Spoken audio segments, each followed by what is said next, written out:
Welcome back to the Daily Dialogue. I'm Alex, and as always, I'm here with Sophia. Today, we are talking about something that is almost like a badge of honor in our modern culture, but it's actually a silent killer. We're talking about burnout. Hi Alex. You're so right about that badge of honor. It's like, if you aren't exhausted, you aren't working hard enough. If you aren't stressed, you aren't ambitious. We've turned being busy into a personality trait, and honestly, it's exhausting just thinking about it. It really is. I saw a post recently that said, "Work until your bank account looks like a phone number." And I thought to myself, sure, but what if you're too tired to even pick up the phone by then? We are obsessed with the hustle, but we've forgotten how to actually rest. That's the core of the problem, isn't it? We've redefined rest as slacking off. I remember when I first started my career, I felt guilty if I wasn't checking my emails at 10 p.m. on a Saturday. I thought that's what success looked like. I thought that to be valuable, I had to be available 24/7. The availability trap. Technology has made it possible to work from anywhere, which sounds like freedom, but it actually means we work everywhere. The office isn't a building anymore, it's that little glowing rectangle in your pocket. There is no off switch unless you physically create one. And it's not just about the hours we work, it's the mental load. Even when I'm not at my laptop, my brain is still tabbed open. I'm thinking about that meeting tomorrow, or that email I didn't send, or why my boss looked at me weirdly during lunch.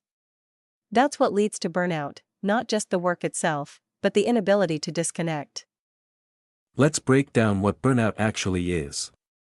Because it's not just being tired. Being tired means you need a good night's sleep. Burnout means your battery doesn't hold a charge anymore. You wake up on Monday morning after sleeping for 10 hours, and you're still emotionally empty. That's a perfect way to describe it. It's emotional bankruptcy. You have nothing left to give. I've been there, Alex. I remember sitting at my desk, looking at a simple spreadsheet, and I just couldn't do it. My brain felt like a computer that was trying to run a heavy program with zero RAM. I just stared at the screen for an hour. That staring at the screen phase is terrifying.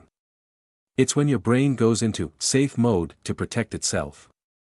There are actually three main signs of burnout that psychologists talk about. The first is exhaustion, physical and mental. The second is cynicism, you start hating your job, your colleagues, and even your clients. Oh, the cynicism is a big one. You start thinking, why am I even doing this? None of it matters. These people are annoying. You lose that spark of passion that you had when you started. You become a robot just going through the motions. Exactly. And the third sign is a sense of ineffectiveness. You feel like you're failing even if you're doing a good job. You feel like you aren't making a difference, which creates this spiral of self-doubt. You work harder to prove you're good, which makes you more tired, which makes you feel more like a failure. It's a death spiral. And society rewards it. We look at CEOs who sleep 4 hours a night and we call them visionaries. We don't see the health problems, the broken relationships, or the inner emptiness. We only see the hustle. The hustle culture is like a cult, Sophia. It tells you that if you aren't grinding while others are sleeping, you don't deserve success. But here's the truth, your brain is a biological organ, not a machine.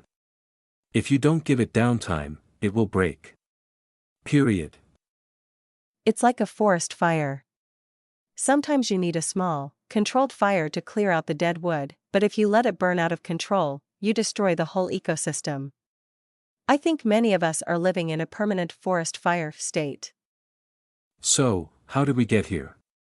Why are we so afraid of doing nothing? I think part of it is that our self-worth is tied to our productivity. If I'm not doing, I feel like I'm not being anyone important. That's performative productivity. We want people to see how hard we are working. That's why people post pictures of their coffee and laptop at 6 a.m. It's a way of saying, look at me, I'm valuable because I'm suffering for my career. It's a weird kind of martyrdom. But let's look at the science of it. When we are burned out, our prefrontal cortex, the part of the brain responsible for logical thinking and creativity, actually shrinks. Meanwhile, the amygdala, the fear center, gets bigger. So when we overwork, we literally become less creative and more afraid? That's the opposite of what you need to be successful. We are essentially lobotomizing ourselves in the name of hard work. Precisely. You're working 80 hours a week, but your output quality is probably lower than if you worked a focused 30 hours. We are prioritizing quantity of hours over quality of impact. I've noticed that some of my best ideas come when I'm not working. When I'm in the shower, or walking the dog, or just staring out the window. That's when the brain makes those creative leaps. But if every second of my day is filled with tasks, there's no room for the leaps. There's no white space. In art, white space is what makes the subject stand out. In life, white space is what makes the work meaningful. Without the gaps, the work is just a solid block of noise. So, Alex, we've talked about the what and the why. But what about the how? How do we stop the fire before it consumes everything? Especially for people who have to work hard, maybe they have 2 jobs, or they are struggling to pay rent. It's easy to say just rest when you're comfortable. That's a very important point. Not everyone has the luxury of a digital detox or a vacation. But burnout doesn't care about your bank account. It will hit you regardless. So we need micro-strategies for people in the real world. Let's talk about those. I want to know about boundaries, strategic laziness, and how to say no without feeling like a failure. Let's take a quick break. When we come back, we're going to discuss the art of saying no and how to protect your energy like it's your most valuable currency, because it is. I'm ready. We'll be right back. And we are back. Before the break, Sophia, you asked a very important question. How do we actually set boundaries when the world expects us to be on all the time?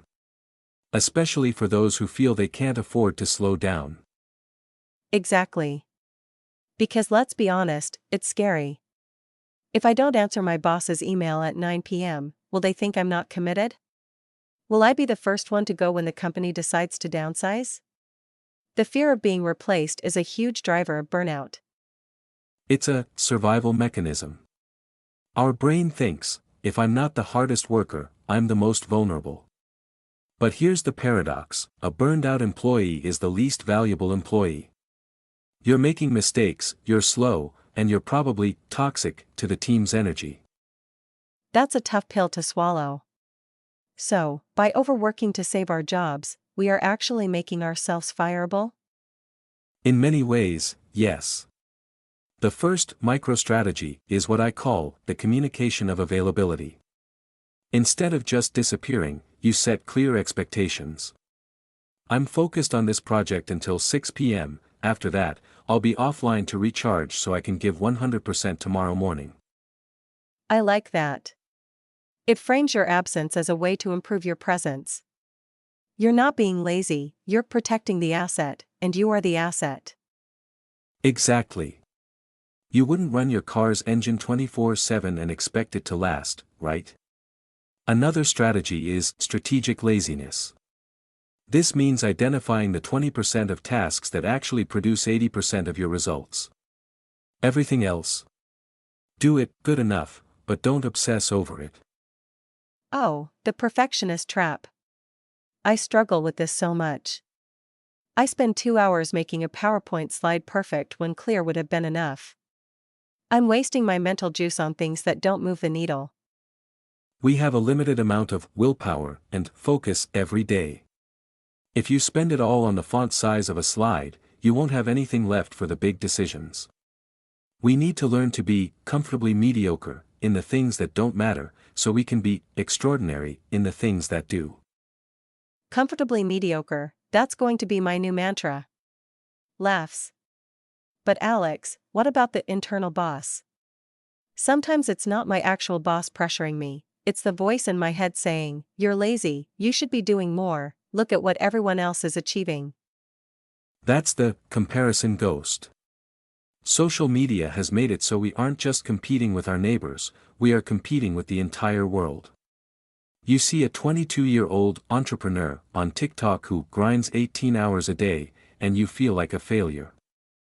But we don't see the burnout they'll have at 25. We don't see the health problems or the isolation. We're comparing our long-term marathon to their short-term sprint. You can't sprint a marathon, Alex. You'll collapse at mile 5. Precisely. We need to move from a sprint mindset to a sustainable pace mindset. If you want to have a 30-year career, you have to work in a way that you can actually do for 30 years. I've started doing something called digital sunset. At 8 p.m., the phone goes into a drawer. Not on the nightstand, not in my pocket, in a drawer. The first few nights, I felt literally itchy. My brain was screaming for a notification. That's digital withdrawal. It's a real thing. Your brain is addicted to the microstress of notifications because it feels like importance. If people are messaging you, you feel needed. If the phone is silent, you feel forgotten. That hit home, Alex. I realized I was using work and busyness to avoid feeling lonely or bored. But once the itch went away, I started reading books again. I started sleeping better. My creative battery actually started to hold a charge. That's the goal. We have to realize that no is a complete sentence. Can you take on this extra project? No, my current workload is at capacity. Period. You don't need to apologize for being a human being with limits. I think people actually respect you more when you set boundaries. They see you as someone who knows their value and won't be used. If you say yes to everything, your yes becomes worthless. It has no weight. A yes without a no is a lie. If you say yes to everything, you aren't really saying yes to anything. You're just spreading yourself so thin that you've become transparent. So, to wrap this up, if someone is listening right now and they feel that gray cloud of burnout over their head, what is the first step? The first step is radical honesty. Admit that you are tired. Not, "I've had a busy week," tired, but "I'm breaking tired." Tell someone. Tell your partner, your friend, or even your boss. The moment you say it out loud, that shame loses its power. And the second step? Reclaim your non-negotiables. Pick one thing that has nothing to do with work, a walk, a hobby, a long bath, and protect it like your life depends on it. Because in the long run, your quality of life does depend on it. Protect the non-negotiables. I love that. Work is something we do, it's not who we are. We are human beings, not human doings. A perfect place to end. Sophia, thank you for being present today. I know you're busy, so I appreciate you choosing to spend this mental juice with me. It was a high-value choice, Alex. And to everyone listening, take a breath. The world won't end if you take an hour for yourself. We promise. See you in the next episode. Stay balanced, everyone. Bye.